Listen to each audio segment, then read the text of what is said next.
of course, there's some mounting pressure on this pawn. There is always an angle to sacrifice because you're up material, trying to completely open up this king. But it's not so easy.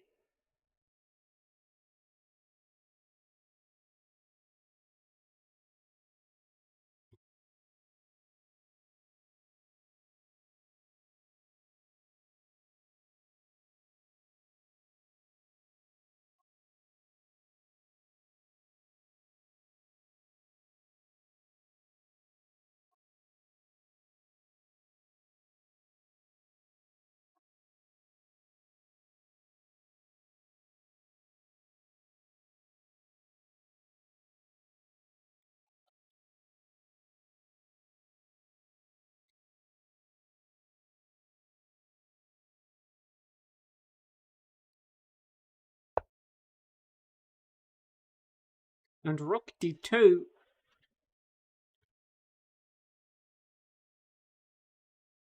That just feels like a nothing move. I mean, obviously he wants to double up, but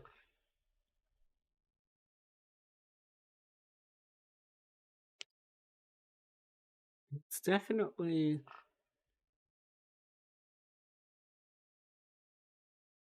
not the kind of position I would like to be in here.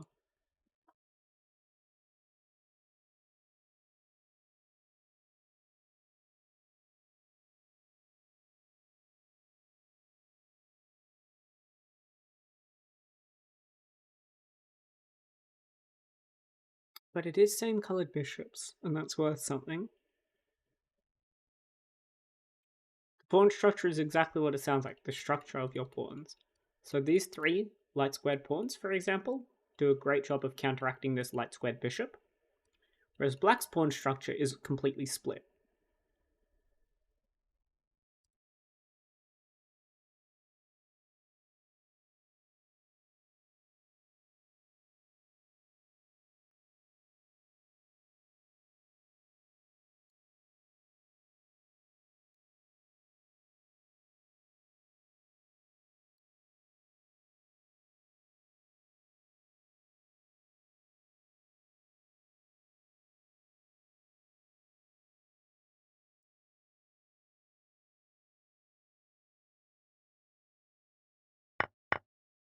So interestingly, it's actually the rook sacrifice. Look at that.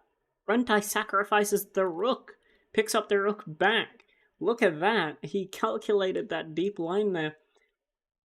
Very impressive.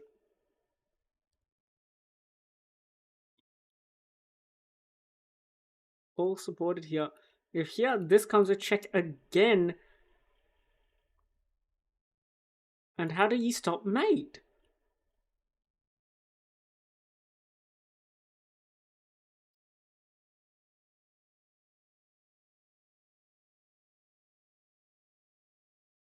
Train jumper looking desperately.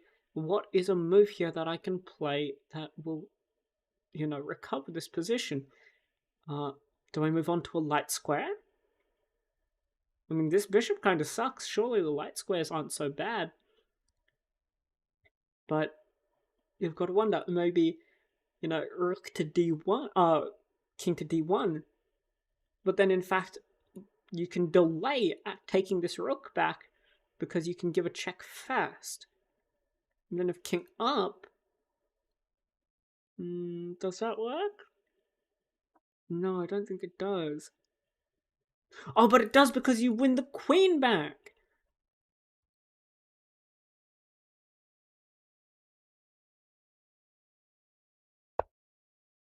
And here we see king d1, and again, yeah, he just takes that rook, and I mean, that's the most principled way to play it. You're just up. Once again, a knight for a pawn. Here, Train Jumper just needed to activate these pieces. This bishop, as nice as it is not looking at anything. This rook completely out of the game. King e2 basically a compulsory move to be played.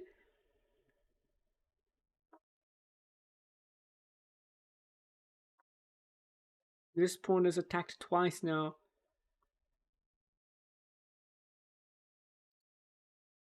I mean, there's so many threats. There's bishop d5, but then you come with, you know, some queen move in, and I mean, you can take, first of all.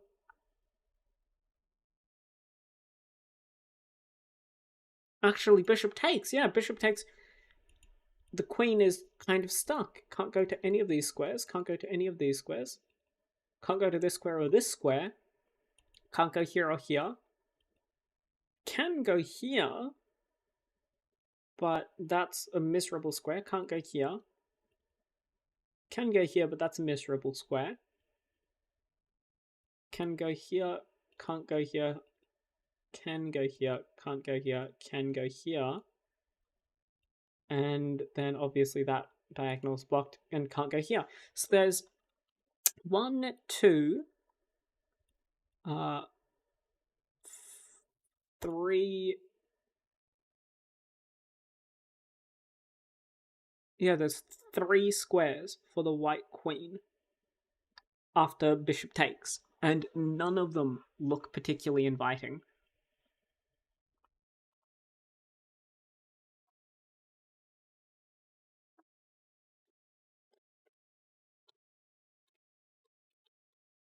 This is the first cello. Now, Ren'Tai chooses not to take this, and I mean, that's fair enough. You're obviously looking for the kill here, but maybe the kill shot would have been just to take the bishop. It's a free bishop. Now, it's not so simple. Now, there's always the threat of bishop takes. If pawn takes back, this is check, and these pawns will fall. You can't take that pawn just yet because the queen would be looking at it. But now the king moves, and again you have this threat as black rather, take that. But this first, and I mean, of course, completely winning after takes and queen takes, but you're now hangs the queen.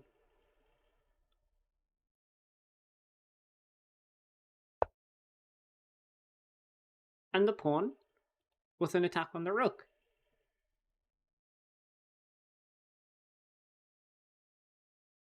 And Ren'Tai goes from completely winning to completely losing. And here, all TrainJumper needs to do is activate his rook, pick up the pawns. This king will be completely safe in a hermitage on g2. Just run the king. The king runs, it's completely safe. And again, there's that, and unfortunately Ren'Tai does not find the kill shot there. If we look at the analysis, one moment, as we get here, again you could see here there were so many moves, and yeah, here you had to play this, and you know, after that, then rook A probably takes in the corner and here, and then you're just very happy after piece. But yeah, queen takes, and look at that. Calculates the best line, and first of all, miss mate in 1. But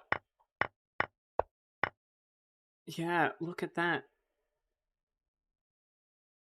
I mean, there was also potentially this, and this is a drawn end game, apparently. This pawn is picked up, and these pawns are not mobile enough. But here, TrainJumper picks up a win against Ren'Tai. That was heartbreaking. As we now go on to Monnaie à Terre, maybe.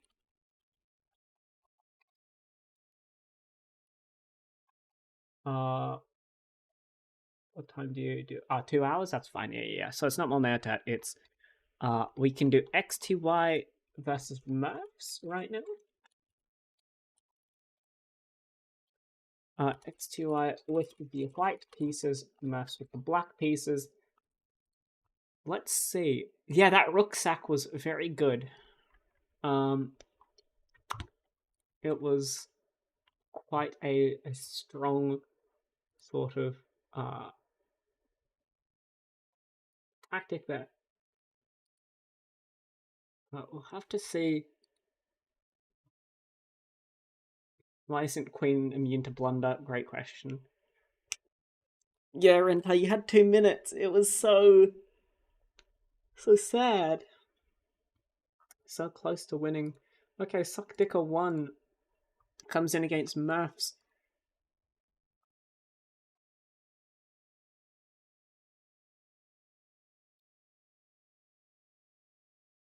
And we'll have to see here. G4 by Suckdicker, going for the Grob. Most principled move, D5, looking for a sort of a wing gambit structure. But unfortunately, this wing gambit doesn't work. G4, G5 is played. And this is a very strange position. Here, there is a lot of moves to be played. Here, H4 is an interesting idea. And you just completely open the king side, get your rook active, and all that sort of thing. But H3 instead played. Again, D5, quite a strong move. Just taking central space. There's also, yeah, H6 is actually a decent move in this position. Just looking to mirror everything here. Obviously, bishops coming out is an idea. You know, C4, D4, bishop out. The right wing. Oh no, Wolf, don't say that. That's a bit sus. D3 though. I'm not so certain I like that. You kind of surrender the full center to black, and you're playing a bit passively here. But the question is, will Murphs just go for a normal developing move? Obviously, you're not castling into this. This is fucking stupid to castle into. Now, bishop g7. I expect bishop g2. Maybe c4 if we're lucky. e4 instead, trampolining that pawn forward. Here there's an interesting move, c5, and you transpose into a very, very strange-looking Sicilian hyper-accelerated dragon. But instead we have e5 instead. Perhaps not the most principled move, because after knight c3 we get into just a... What the fuck is this structure? But knight takes. And here there's the move queen e7, immediately hitting this back. There's also actually a tactic here. Knight takes e4. If you take it back, you lose the knight here. You put it into Lichess analysis, it doesn't. Yeah, this is a cool tactic. And knight takes e4. But instead, Murph's castles. This man has balls of steel. Here, you just go knight back, and you're quite happy.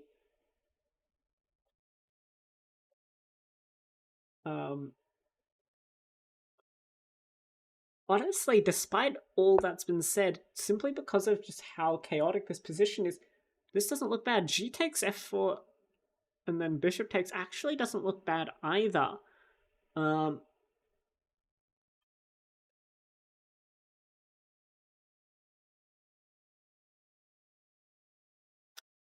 a lot of moves. I mean, there's d6, of course, yeah. Attacking this knight. Where will this knight go? I mean, knight f3, back. Like, it basically has to be that.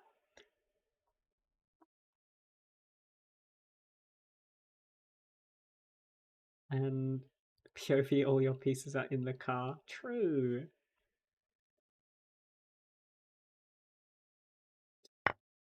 But he actually plays f takes g.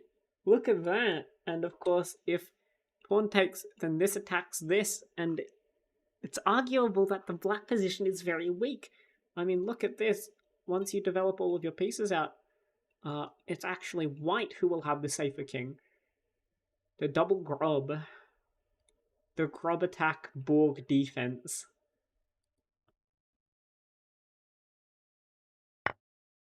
But h takes g5, and now white is very happy here. You can play knight back, and then this pawn is very weak.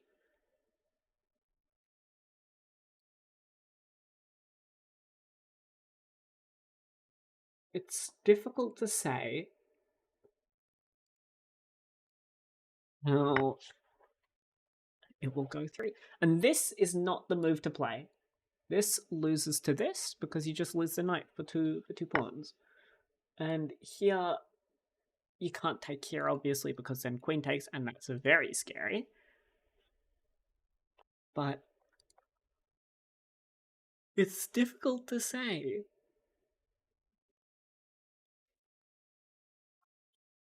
Here